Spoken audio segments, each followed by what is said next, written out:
mother couldn't understand why her son's grave was so green, and then cried when she found out why. Losing a loved one is tough. Whether you knew them your whole life or they got taken away too soon, the pain you feel is never ending.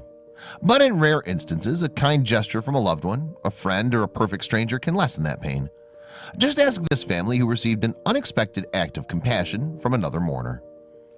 For 16 years, Staff Sergeant Joseph Villaseñor served honorably in the United States Air Force since he enlisted in 1994. He also pitched for the Charleston Air Force Base's softball league, which was his favorite sport. For Villaseñor, it was a dream come true. But in 2010, the most unimaginable thing happened on his way to a game. 36-year-old Sergeant Villaseñor was killed in a car crash.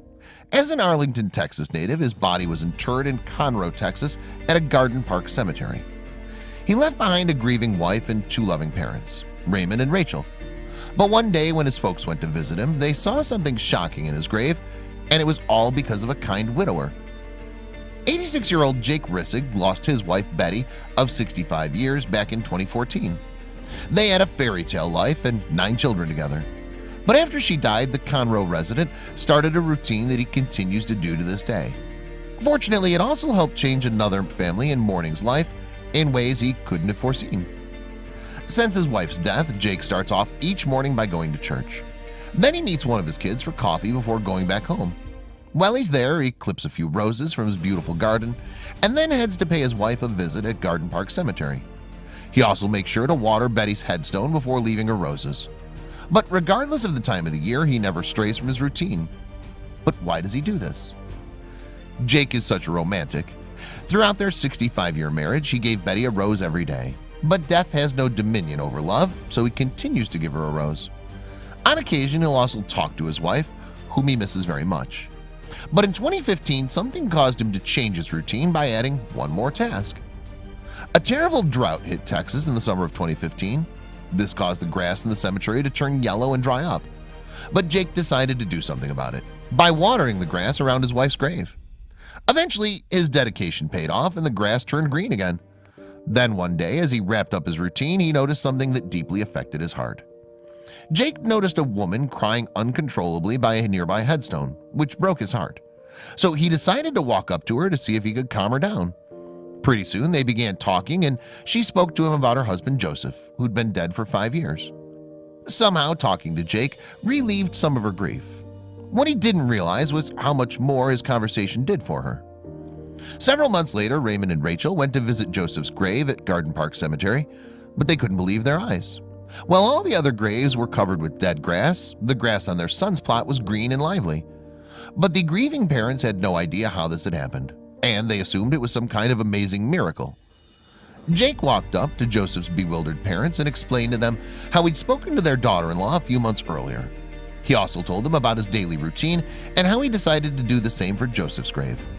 Jake felt that it was the least he could do for a man who served his country. Raymond and Rachel didn't realize that Jake had lost someone in the armed forces too.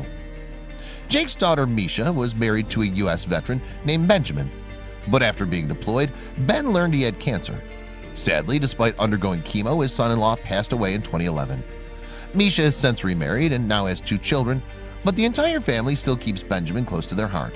So Jake totally sympathized with Raymond and Rachel's family in such a painful but special way. Jake's extraordinary gesture touched Raymond and Rachel, but they had no idea how to thank him, so instead they gave him a big hug. Rachel couldn't believe that a stranger who'd never met her son took the time to care for her son's plot. What Rachel didn't realize was that Joseph and Jake weren't strangers at all. But how's that possible? Now, Jake has 2 people to talk to when he visits the cemetery, his wife Betty and Joseph, whom he calls Joe. Of course, this is just the kind of guy he is, according to Jake's son Roger, who claims his dad's affection for Joe is similar to the way he treated his wife and kids. But Roger wanted to make sure his dad's gesture went viral. Roger decided to share his father's story on Facebook. Not only did he thank Joseph for his service to our country, but also expressed pride in his dad for honoring him the way he does. Of course, Roger knows how important family is and how quickly someone can get taken away. In fact, he had a recent scare with one of his own kids. Last month, 3 armed robbers burst into a jewelry store in Conroe, Texas, where Roger's daughter Shay works. Fortunately, it was Shay's days off, but Roger knows how badly things could have turned out if she had been there. Jake understood his son's fears because he has a strong bond with all his grandkids. In return, they have a leading example of what true love is like in their grandparents, as this photo totally proves. Diane, who is one of Jake's daughters, posted a photo of her parents' 6th wedding anniversary. She also wrote that her parents are still married. Mom just lives in heaven. Clearly, anyone who's ever met this family can appreciate what Jake and Betty had was everlasting love.